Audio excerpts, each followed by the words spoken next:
Last year, Darren Houston, my boss, was here on stage, and he talked about digital canvas. Basically, that's the way we see our role.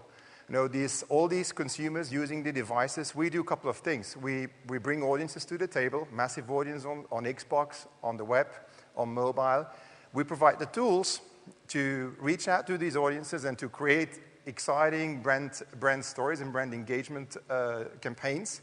And then you guys, whether you're on the agency side, on the media side, on the creative side, you use that technology and those assets to paint the digital canvas, to paint the campaigns. Now, let's go back to 20th Century Fox. A year ago, they came to us with that idea. And I have to say, the first time we saw James Cameron and Lando, there was like 3-4 years ago. We had a strategic account summit in Seattle, and I'm sure maybe one or two of you were there. And they were on stage, and they were talking about Avatar and what it would look like. I can tell you, 90% of the audience thought they had been smoking pot because nobody truly understood what they were saying, virtual worlds and blue creatures. It was just like out of the ordinary. Nobody truly understood what it was. And basically, that was going to be the problem for the movie. They said, you cannot explain what you cannot explain. You really need to make sure that it's experienced very visually.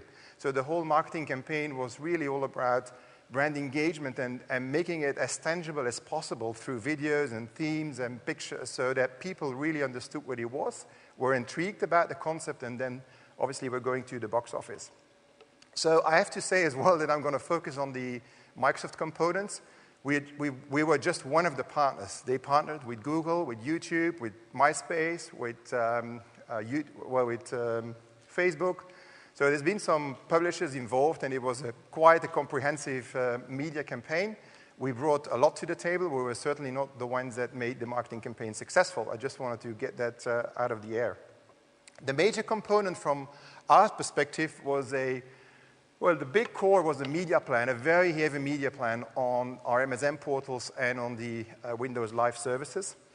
It's interesting, but if you want to reach out to mass audiences, being on portals where millions of people start their day-to-day journey on the internet is still a very heavy and impactful way to do so. Rich media was used here with a very heavy takeover of the homepage. Basically, it's very simple. If you go to any portal site, you're going to be there for a couple of seconds. You're going to make a decision. Am I going to the news channel, my sports channel, the money channel, or just click on a link on something that distracts me? So what Rich media and what these homepage takeovers do is extremely simple. They distract the user for a second. They try to attract his attention, and then you drive them in an experience that's basically like a microsite.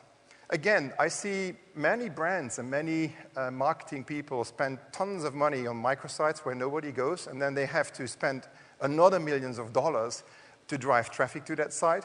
What you do with these homepage takeovers and with these rich media homepage takeovers, you bring the content where the people are. It's as simple as that. So millions of people have engaged already a first time, have watched some of the movie previews, have looked at some pictures, basically on the first time when they go to the homepage. So that's really one of the key things that we did. Obviously, it was high-definition video. They were very eager on that. It ran in 15 countries, 10 languages, and it was actually not a small technical feat to get that off the ground.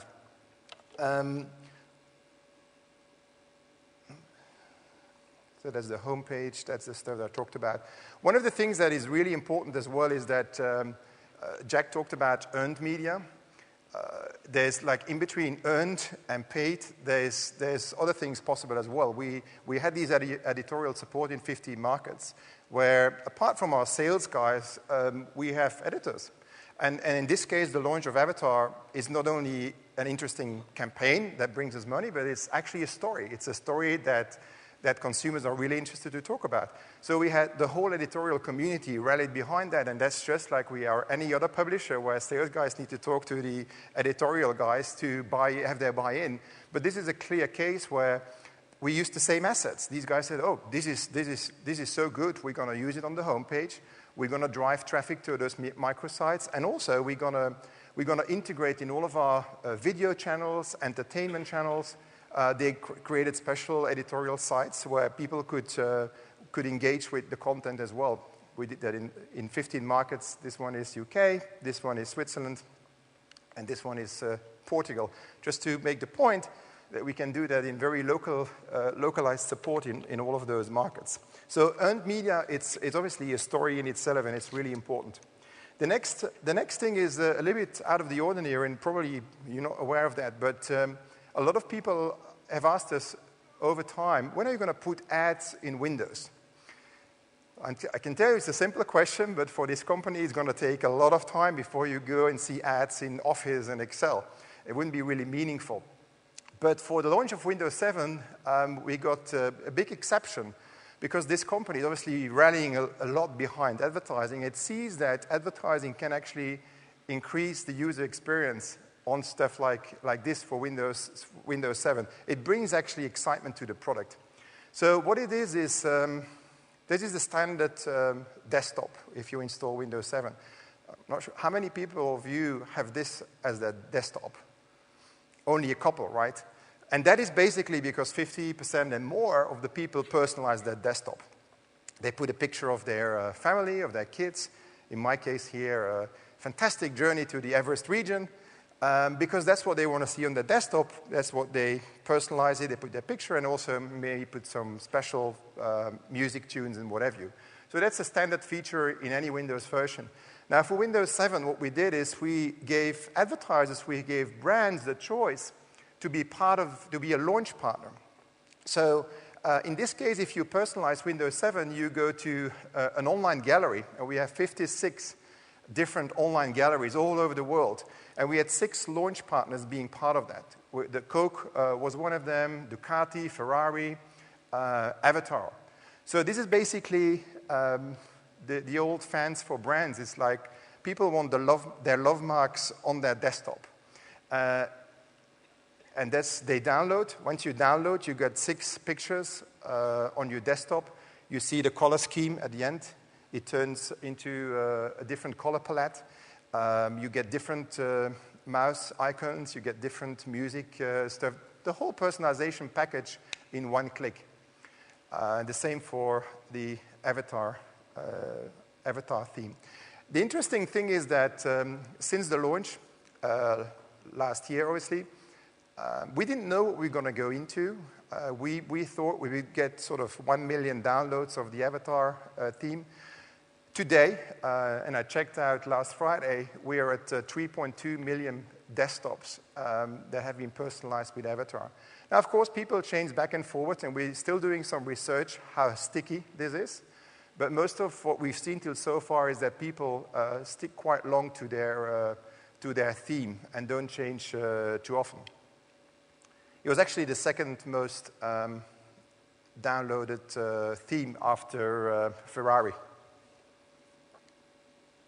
Now, with the Windows 7 launch and this theme that was actually totally integrated into the launch, we used our own Windows Live social media, our Twitter pages and Facebook pages to stimulate the download of those themes.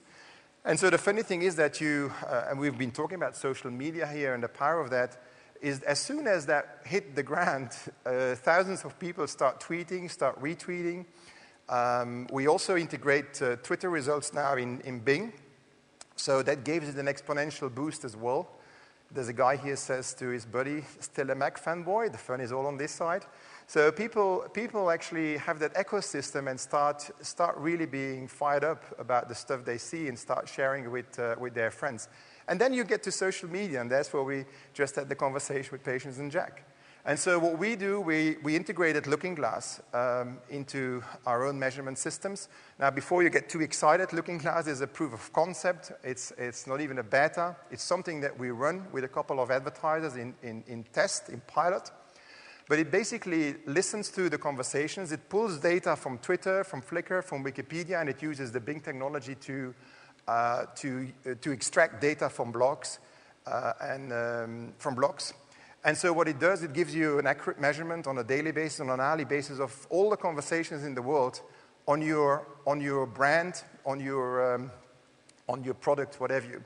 And so you can listen to the conversation, you see the conversations building up, I'm not sure where you can see it, but basically every couple of minutes, there's people talking about avatar and avatar themes, and so you can actually monitor, see what's happening, see whether it's positive, whether it's negative, and you can adjust. If people tweet stuff that's not correct, you see send reply, you can actually, as a moderator, you can go in there and make a correct statement or send people to a microsite that has the correct statement. So it's a very active monitoring and engagement tool for social media. You see what pictures they like, what pictures they upload, where they share, what pictures they share, what video they share, et cetera, et cetera. So it's really important, and I think the social media, from what I've seen, the results here from your voting, I wouldn't say it's 6 times more of what.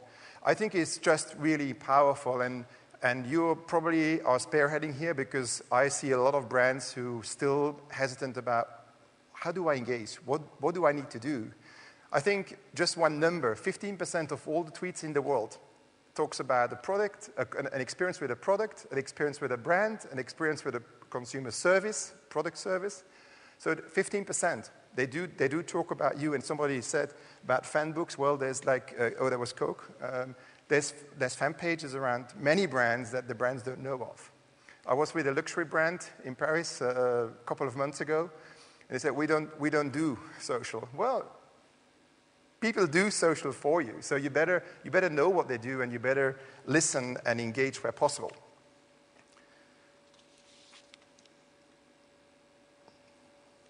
Let me talk a little bit about Xbox. Xbox is the second screen in the whole campaign. Why Xbox is so important is basically for 3 things. First of all, these are movies that are really intense visual. You really need to, they are created to be experienced on a high-definition screen with surround system. That's what Xbox guys, that's what they're doing. That's what they're spending their time on. So more and more movie studios work with Xbox Live to have previews. And in this case, we had a 4-minute, since August actually, we were an exclusive 4-minute trailer, high-definition trailer, full-blown sound on what it would look like. So that obviously engaged these guys very, very heavily. Secondly, in terms of target audience, this is very elusive 18, 34-year males. That's what they do. Less and less TV, cable TV networks, more and more Xbox Live. And so that's why it's so important for movie studios to work more and more with us. And last but not least, through the service, you make it interactive. So that's the additional element. People start downloading gamer picks. They start personalizing their Xbox entry scheme, start playing games, start sharing that with each other. So there's a whole social element on the Xbox Live assets as well. We did that in 10 markets, and the results I was hoping to share some of the results with you, but on this one I can't. I can just say it was hugely successful, and Fox guys don't, and for good reasons, I can't share those results with you. It was very good. Last component, and let's move back to the slides.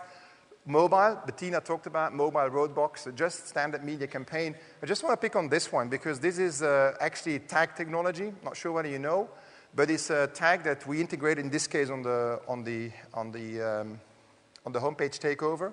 That basically, if you download the tag technology on your mobile phone, you go over with your mobile phone, and it takes you straight to a microsite, a mobile site where you can actually then personalize your mobile phone, download a ringtone, etc. Tag technology, as far as I'm concerned, is one of the most underestimated technologies. In this case, we used it for the Panamera launch. It was a tag on Xbox. So in front of your Xbox, you use tag, and on your mobile, it takes you to the Panamera microsite. It can link anything from a billboard, from a poster, from a product, to anything to a mobile site. You're going to see more of that